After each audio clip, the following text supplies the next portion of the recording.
What's up, guys? Today we are talking about Gyaru fashion. This is one of the sexiest fashion movements to ever come out of Japan, and it's one of my personal favorites. I love it.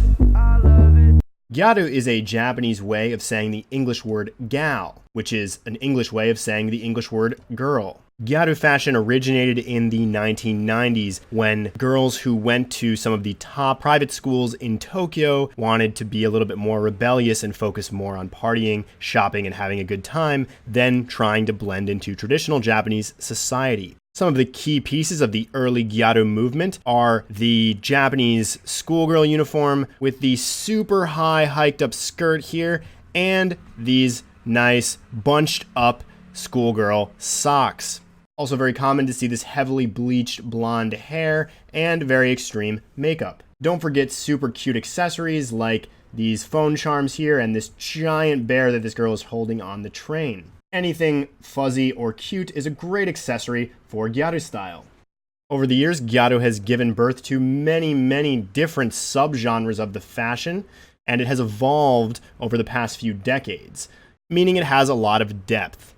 Some of the various Gyaru subcultures include the super tan ganguro, the schoolgirl-inspired ko-Gyaru, rocker Gyaru, hime Gyaru, and Gyaru mama, who continued to live the Gyaru lifestyle after having children. The essential pieces for Gyaru style are going to depend on what kind of subgenre of Gyaru you're going for. If you're going for the old school ko-Gyaru or schoolgirl Gyaru look, then you're going to be doing this super high mini skirt and these bunched up socks along with some classic loafers here. Generally anything form-fitting or super sexy like these fishnet stockings and high heels are going to be great pieces for your Gyaru wardrobe.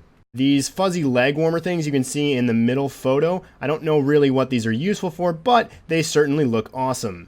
Tan skin and heavily bleached hair are key parts of the Gyaru aesthetic. Generally, the taller the hair, the better. And of course, make sure you're picking up one of these old school flip phones for that early 2000s Gyaru vibe. Nail art is essential to the Gyaru image. You either want to go super cute or super crazy, and generally the bigger the better. Remember, Gyaru is all about expressing yourself and being unique. Don't be afraid to think outside the box and try some crazy stuff with your outfits.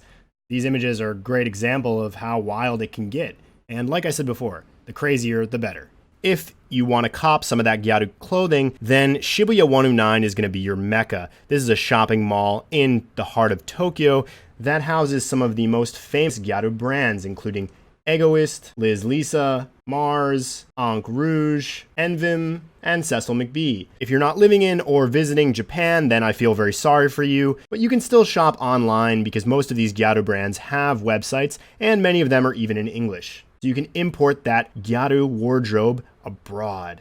Of course, it's not just about the clothes with Gyaru fashion. You're also going to need some sick makeup skills to pull off that authentic Gyaru look. Gyaru makeup focuses on enlarging the eyes via colored contact lenses and some sick eyeliner and eyelash work. If you find doing heavy makeup like this too tedious or time consuming, then you may want to rethink your foray into the Gyaru fashion movement. It's not just about dressing well and looking hot, you also have to live and breathe the Gyaru ethos. Start by following Egg Magazine's official Instagram account so you can stay on top of all the latest Gyaru trends and evolutions. You'll also want to start going to photo booths, or purikura as they're called in Japan, so you can get some super cute photos with all the best filters and stamps. It's also very important to do cute stuff like this and dance para para.